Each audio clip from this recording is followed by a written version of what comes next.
Assalamu alaikum wa rahmatullahi wa barakatuh. We have chapter 3, a comprehensive guide for the new Muslim. Chapter 3, be careful from whom you take your religion. O Muslim, knowledge is not taken from just anyone. Not because a person says they have been Muslim for so many years, or because they were born into Islam, or because they were from a Muslim or Arab country.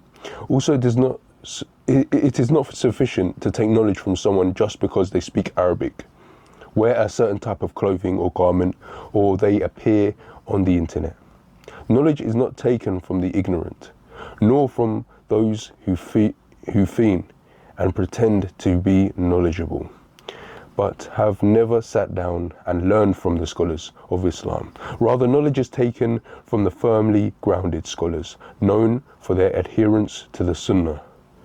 The great scholar of the past, Muhammad ibn Sirin used to say,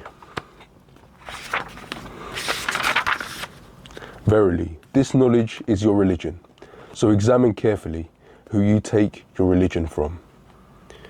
Sheikh Salih al-Fawzan said, likewise, knowledge is not taken only from books, and it is not taken from those who feign to have knowledge, but have never sought understanding in the religion of Allah.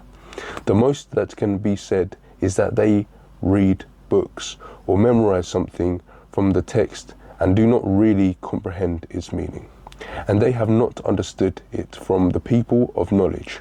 This manner is harmful because knowledge is only sought from the people of knowledge by taking directly from them in person, generation after generation, until Allah inherits this earth and everyone upon it. So from the fundamentals of learning and from the essentials of learning is this matter that is taken from firmly grounded scholars who are known for knowledge that they sought from their scholars, and they then carry it on to their students, and they pass it down among them up until Allah inherits students, and they pass it down among them up until Allah inherits the earth and everyone upon it. This is from the fundamentals of seeking knowledge. That one travels to the scholars and seeks out the scholars in any place. They may be found in order to take knowledge from them. This is the path which, if one follows it, Allah will make their path easy to Jannah. Sheikh Fawzan also said, those who ascribe themselves to giving dawah, you must examine their affair and find out where did they study, and from whom did they take knowledge from, and where did they come from, and what is their aqidah. Allah said, Bismillahir Rahmanir Rahim,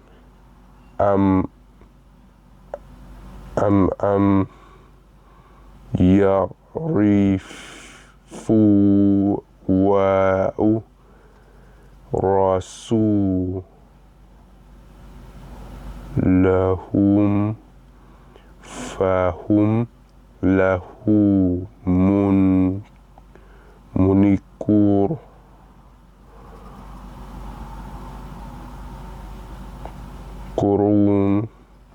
I think something like that. In English, was it the fact that they did not know the messenger as to reject him? Al-Mu'minun 23:69. Also, you also must look at their actions and their effects upon the people, and what good did they bring about, and what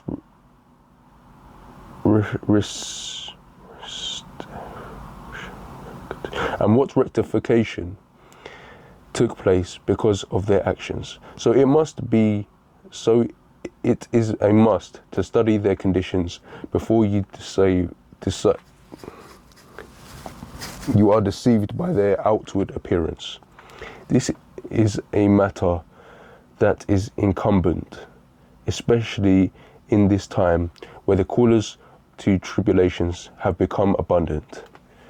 The Prophet, peace be upon him, described the callers to tribulations that they will come from us and speak with our tongue. Also, when the Prophet, peace be upon him, was asked about the tribulations, he responded, there will be duat, callers, on the gates of the hellfire. Whoever obeys them, they will cast them into it. Look how he called them duat, callers.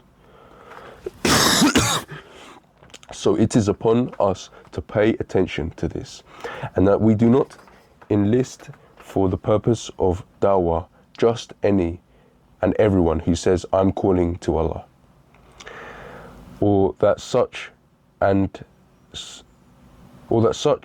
a group is calling to Allah. Is it a must that we look at the reality of the matter, and that we look at the reality of groups and individuals? What has preceded shows that knowledge is taken from the scholars of Islam. It is upon you to travel to them if you have the ability, and if not, that you call them and ask them what concerns you from the matters of your religion. This, no doubt, stresses the importance of learning the Arabic language, as there is no scholars here in the West. If you are unable to get to the scholars and sit at their feet, then at the very least try to sit with their students who have gone and sat with them and benefited from them. Those who have remained upon their way without changing or deviating, and who have comprehended their speech and are able to teach that to the people. Test your understanding. Answer true or false to the following questions. Knowledge should be taken from a person if they speak Arabic. That's false. B. Knowledge should be taken from someone because they have many internet or YouTube videos. False. C. Knowledge can be taken from one who never studied Islam with the condition that he or she was born Muslim.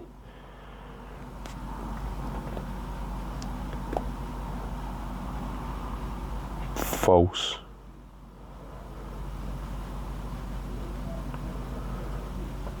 Complete the sentence. Knowledge should be taken from the firmly grounded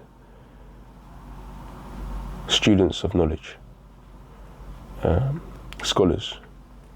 Complete the sentence. Knowledge should be taken from the firmly grounded.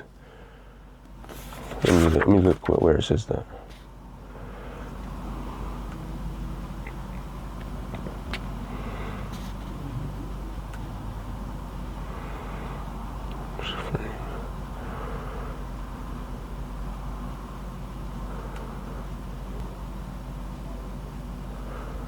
Firmly grounded scholars who are known for knowledge that they sought from their scholars. Okay.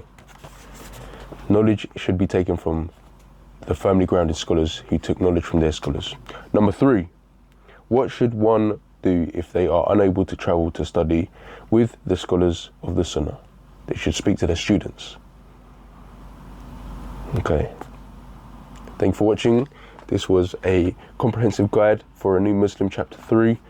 I apologize for my reading. I'm still improving my reading ability. Thank you for watching. Assalamu alaikum wa rahmatullahi wa barakatuh.